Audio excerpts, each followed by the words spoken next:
What's up, guys? This is History with Mac. I'm Mac. Let's talk about some history. Right. Today we're going to be talking about the Second Punic War. The Second Punic War was fought between Carthage and Rome. More specifically, Hannibal and Rome. Because Carthage was kind of not backing Hannibal, but at the same time they were. It's convoluted. The First Punic War was fought between Carthage and Rome. However, it was fought by General Hamilcar. Now, Hamilcar was not able to defeat Rome, and he retreated back to Carthage. Rome, needing to lick its wounds after the war, didn't pursue. Now, Hamilcar was growing old, so he instilled in his sons, Hasdrubal and Hannibal, a serious hatred for Rome. After Hannibal was old enough to lead an army, he and his brother Hasdrubal set off for the town of Saguntum in Spain. Now, they took an army of about 100,000 soldiers or so, and they went over to lead siege to Saguntum. Now, the Romans were originally in control of Saguntum, but they weren't there. I mean, it's kind of, I own you, but I'm not going to protect you, so you're on your own.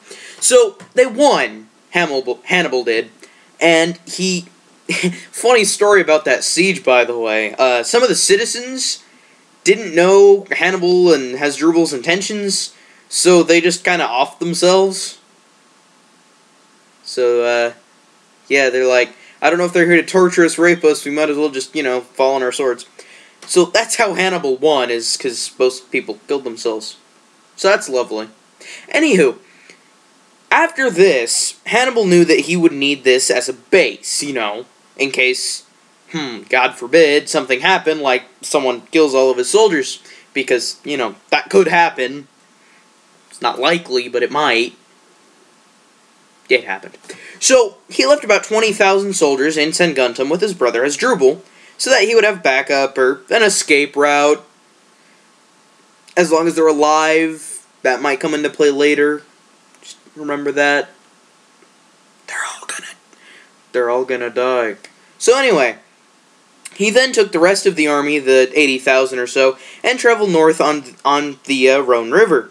He knew that he didn't have the manpower to just overpower Rome, because that would be stupid.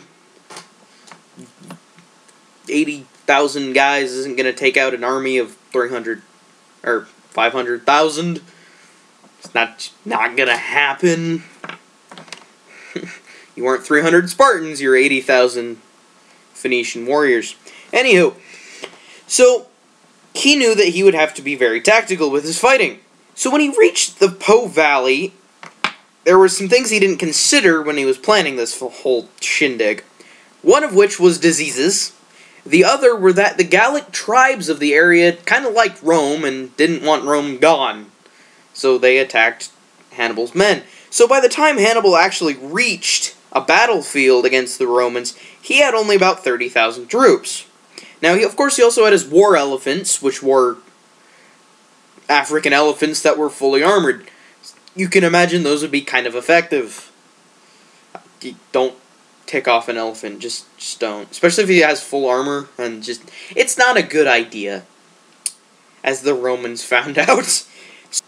Hannibal had the first two major victories at Lake Trebia and Lake Trasimene.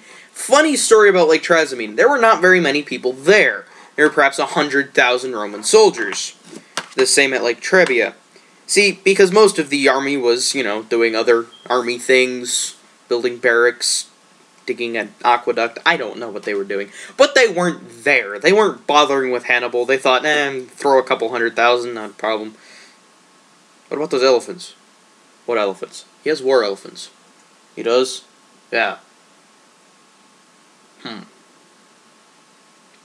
Well, I suppose you should build really long spears.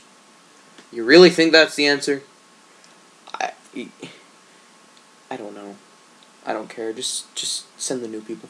During the Battle of Lake Trasimene, there was a Roman general named Scipio. Now, the Roman general Scipio was a great guy. Smart guy. Very intelligent. He figured, why did he attack Saguntum first?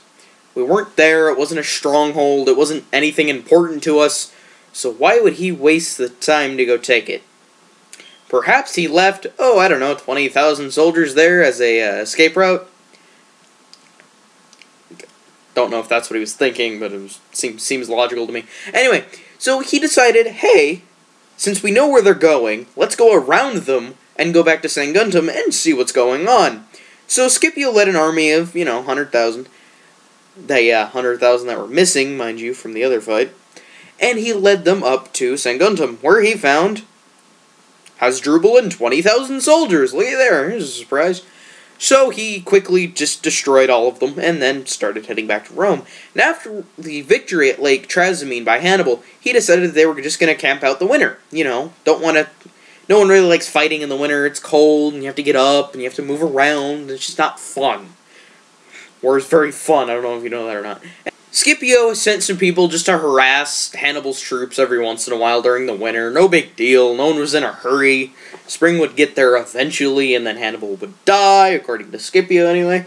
So, eventually, in the spring, Hannibal and Scipio met face to face. Kind of. Their armies met at the Battle of Cannae. Now, at the Battle of Cannae, Hannibal still thought he had extra troops. Suppose he should have sent word to Saguntum just checking, hey bro, you guys didn't get wiped out by Romans while we were gone, did you? Awkward laugh. Yeah, they didn't, so they should have. So they sent back, thought they were good, so Hannibal was being very reckless with his soldiers. Turned out he did win, but that's just because Scipio was like, hey, I'm just gonna leave some of you alive so you'll run away, and we can go follow you and go kill everyone that you love. So he let them leave and escape. So Hannibal knew that he needed more soldiers. So he sent word to Saguntum and found out they're all dead. You can imagine how happy Hannibal was about that. Not so much. So he fled to Carthage, and Scipio followed. So did the Roman army. The Roman army then proceeded to raise Carthage. And the Second Punic War was therein over. Now that the Second Punic War is over, Rome had suffered massive losses. They lost 300,000 people. And they didn't care. They just kind of threw it away. They're like, die, take out the trash, and 300,000 people. Not a big deal. We're a big empire. We'll keep going. And they did. They really did. They really rebounded from this war quite well. Despite their countryside just being destroyed by Hannibal and his men. It's kind of hard to feed 30,000 people. It's a lot of food. Anyway, so not only did the town of Rome grow exponentially after the war because of all the displaced farmers, the empire grew. And there was a reason for this, and it was because the government decided, hey, we're gonna look weak. We just got out of a war. Everyone looks weak out of a war for some reason. Just what happens. People die, everyone has losses during a war, no one gets out alive. Except for the 12-minute war, but different history lesson. Next video. Thinking about it. I'll let you know. Anywho, so they decided, what's the best way to show off that we're still strong? Well, we could always conquer some more. Sound fun? I don't know, do we really need to? Of course not. Why would we need to go conquer somebody? It's for fun. Fair point. Where do you want to go? So anyway, that's how that went. And they decided, you know what? Every territory, you get a choice. You're going to either obey us, or we're going to annihilate you. Your pick. You're going to go for obedience? That's cool, man. That's cool. I was really hoping we could annihilate somebody today. I know, man. It would have been fun. Oh, Rome had a serious determination to become a world superpower, to conquer everything in the known world. They got very close.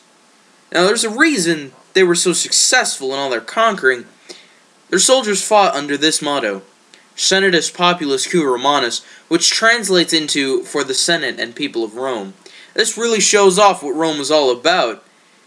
You fought for your family. You fought because, killing people who've never heard of you before kind of protects your family, Stop those threats before they happen.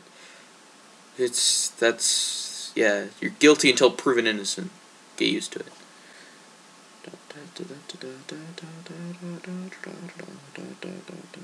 Hannibal always wanted to destroy Rome, and he kind of did, because Rome was kind of just, there. They weren't really expanding, they were kind of just stagnated. But after the Second Punic War, they kind of took off. I mean, their expansion grew, their economy grew, everything grew. So, Hannibal did destroy Rome. He changed it. It was Rome, but it was more, I don't know what the word is, I'll think of it eventually. I'll let you know when I do. But for right now, let's just say that he did destroy Rome. He made a new Rome. He ended up making a new Rome, which he didn't mean to, but it happened, so I guess you should take credit for it. If you had time to before he died. Got killed by the Romans. Hey, he got killed by the Romans. The end. No, I'm kidding. So, there was a very lasting impact of the Second Punic War. One of the most basic was Spain was under Carthage's control, especially with Saguntum and what have you. But after Scipio went to Saguntum, Rome decided to take over the rest of Spain, and they kind of controlled Spain for 700 years. So, yeah, there's a very lasting impact. 700 years after the Second Punic War, Spain's still paying for it. Anyway, Rome really became more of an empire than just a stagnated republic. They started conquering more land, and it really just made Rome what we all know and love today about ancient Rome. All the emperors, the conquering, the killing, the gladiatorial combat. Most of what Rome is because of the Second Punic War and the expansion that followed it. There's your history lesson. This has been Mac. Watch out for rabid rabbits.